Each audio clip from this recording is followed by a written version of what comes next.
Yeah, of course. Usman's a smart man. He knows what he's talking about. He's got pay-per-view checks from both of us, and they didn't cash when he fought this bum. So, I mean, he's literally got the personality of a slug. He makes Usman look like James Brown. Prior to UFC 296, MAGA troll Colby Covington went too far. It knocked you out. That's all that matters. He didn't knock me out. He didn't knock me out, dude. The ref had to cheat. I beat his for 5 rounds straight. Everyone's a cheat when they get You knocked got your beat the first time, the second time, you're a bum. Bro, you're an idiot. You might be the stupidest guy on the UFC roster. Literally, you're so stupid. On Saturday night, I'm going to bring you to a place you never want to be. I'm going to bring you to 7th layer hell. Okay. No, I'm bringing you to 7th layer hell. We'll say what's up to your dad while we're there. Oh!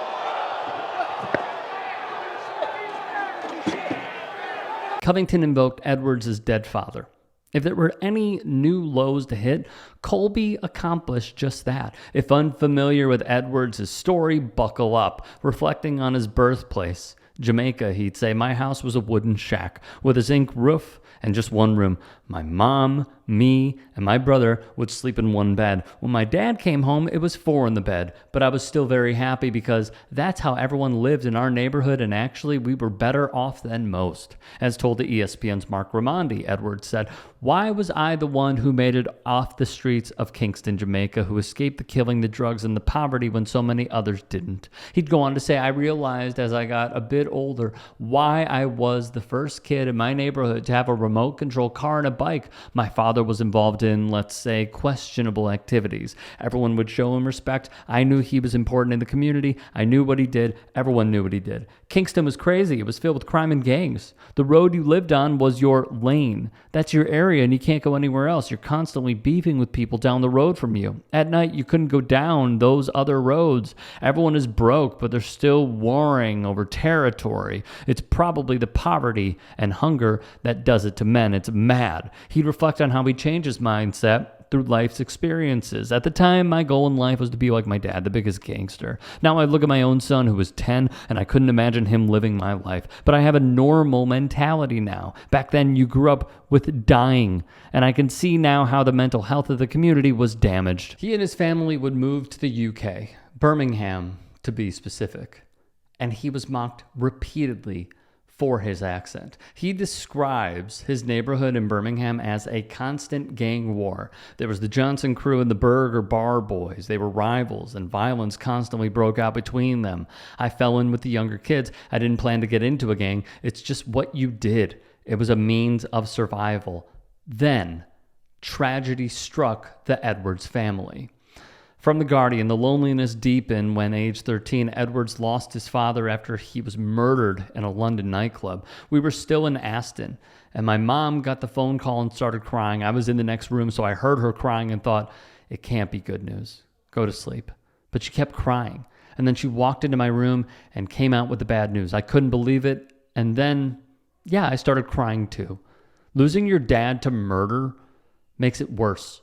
My mom had to work even harder to provide for me and my brother, so you start blaming everybody. Those were the darkest moments in my life.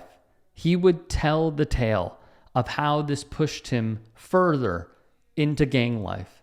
Then at 17, he found his outlet. A gym opened up locally, and they were training mixed martial artists. And even with limited income, his mom somehow, some way, made it work. Edwards, after joining the gym, said that he would do whatever is necessary, clean the floors, any duties whatsoever, just to not have to pay membership. And the gym agreed. I had my first amateur fight 8 months into training. Then I won 4 fights in one day, winning a tournament at the gym. From then on, I stuck to MMA. I knew it was what I wanted to do. I was a natural at it. I believe this is what God put me here to do. Fast forward to today. And that kid who lost his father at a young age, 4 people sleeping in one bed, is a UFC champion. He is convinced that without the discipline of MMA, he would now be either in jail or dead. 100%, he says. I feel I'd be involved in what most of my friends did, which was crime and drugs. Some of my friends have totally changed, and when I got into MMA, it helped them in a ricochet effect. Sadly, though, some of them did not follow Edwards' path. They stuck with the gang life.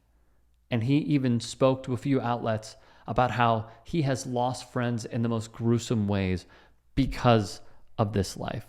Yet, as we look at what Colby Covington said about Leon Edwards' dad, it is low. It is uncalled for. Everyone, it seems everyone has a mixed opinion on this, that there is no line.